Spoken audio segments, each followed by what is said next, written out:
Հիմա ուրեմն արդեն ասցիք, որ մինչև 18 տարեկանները 65 եւ բարձր 65 եւ, չէ՞, այսինքն 65 լրացած։ 65 լրացած բոլոր անձանց համար վճարումները կիրական եւ 18-ից 65 տարեկան որոշակի սոցիալական խմբերի մարդկանց համար վճարումները կիրականացվեն պետական բյուջեից։ Մյուս հատվածը վերաբերում է 200,000 դրամ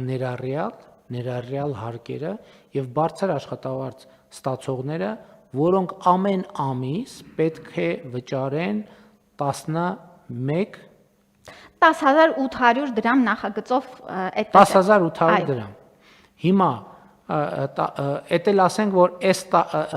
մենք նաև փաթեթով այդ փոփոխությունը արեցինք զինծառայողների ապահովագրության հիմնադրամի համար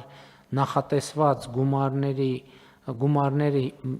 որոշակի մինչև որ աշխատավարձը մինչև 1 միլիոն է։ Այո, մինչև 1 միլիոնը համահարթեցնում ենք 1000 դրամ եւ բոլորի այն ավել գումարները, որ նախորդ 5 տարիներին քաղաքացիները վճարում էին, ամբողջը վերաուղում ենք առողջապահության ապահովագրությանը։ Կան աշխատավարձի սեգմենտներ, որոնց համար այս փոփոխության արդյունքով 10,800 ամբողջությամբ ծածկվում է։ Պարոն վարչապետ, ըստ էության սեգմենտները այսպես են դասավորվում, որ մինչև 200,000-ից մինչև 500,000 դրամ ստացողների համար այնտեղ մնում է 300 դրամի պարտավորություն։ Կներեք։ Հիմա ձեր ասած մարդիկ հիմա 200,000-ից, հա? 200,000-ից մինչև 500,000 դրամ ստացող Ինչքան են հիմա իրանք վճարում զինծառայողների ապահովագրության հիմնադրամին։ Նրանք վճարում են 5,500 դրամ, շարունակելու են վճարել։ Մի րոպե, 200,000-ից մինչև որ աշխատավարձն է վճարում։ 500,000։ 500,000-ը վճարում է ինչքան հիմա։ Մինչև 500,000-ը վճարում է 5,500 դրամ։ 5,500 դրամ։ Հիմա, այսինքն փոփոխությունից հետո իրանք վճարելու են հիմնադրամի զինծառայողների ապահովագրության 1000 դրամ եւ 4,500 դրամ վճարելու են, ուղղելու ենք մենք ինքնաբերաբար, ուղղելու ենք առողջության ապահովագրությանը։ Այդտեղ մնում է տակը մնում է 7,000 եւ ավել գումար, 7,300։ 6,300 դրամ։ 6,300 դրամ։ Այդ 6,300 դրամի հետ կապված ինչ ունենք ասում։ Հաջորդ կտորը նրանք սոցկրեդիտներով 6,000 դրամի հետ վերադարձի իրավունք են ստանում։ Իրավունք են ստանում, երբ որ մյուս տարի կամ այս տարի, թե մյուս տարի։ Այս խմբի համար, պարոն վարչապետ, մենք որոշել ենք, որ 26 թվականի ընթացքում նրանք կկարողանան սոցկրեդիտները 26 թվականի համար ստանան։ Հիմա սոցկրեդիտը 26 թվականի համար։ Այդ նշանակում է, որ քաղաքացին կարող է մինչև օրենքով սահմանված ժամկետը մայիսի 31-ներ համընդհանուր հայտարարագիր լրացնելու։ Ով է հիշում։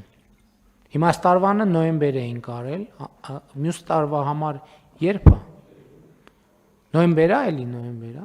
Այսինքն մինչև նոյեմբեր քաղաքացին կարող է համընդհանուր հայտարարագիրը հաստատել, իր համընդհանուր հայտարարագիրը հաստատել, բայց մինչև այդ ինքը պետքա վճարած լինի չհերիքող 6,300 դրամը, ամիսը 6,300 դրամը պետքա վճարած լինի, որից հետո այդ սոցկրեդիտը հետ կստանա, հա, ճիշտ է։ Այո, պարոն վարչապետ։ Այսինքն կստացվի, որ ամբողջ 11,800 դրամը վճարվեց դուրս եկավ։ Այո։ Շատ լավ։ Հաջորդ սեգմենտը 300 դրամ է մնում տակը։ 300 դրամ է մնում, այո։ 6,000 ներողություն։ Բա միջև այդ սոցկրեդիտը, իմիջայլոց հայտարարագիրը կարող են լրացնել հունվարի 3-ից նույն ժամանակ, չէ՞։ երբ որ օրից կարան լրացնեն։ Շփոթ։ Այսինքն գործնականում մարդը կարող է հունվարի, ասենք, այս տարի աշխատանքային օրերը սկսում են մի քիչ ավելի ուշ, կամ էական չի, դա աշխատանքային օրվա հետ կապել չունի, չէ, on-line հարթակ է։ Հունվարի 1-ին կարող է համընդհանուր հայտարարագիրը հաստատել, իսկ հունվարի 1-ին լինելու է արդեն բան եղած, որովհետև ՊԵԿ-ը բանա չի անում։ Հա, Գեներացված կլինի։ չէ, Կոնկրետ մեկին չէ։ Երբ Կունենանք ավելի ուշ։ երբ ավելի ուշ։ Մեկ ամիս մոտավորապես այնտեղ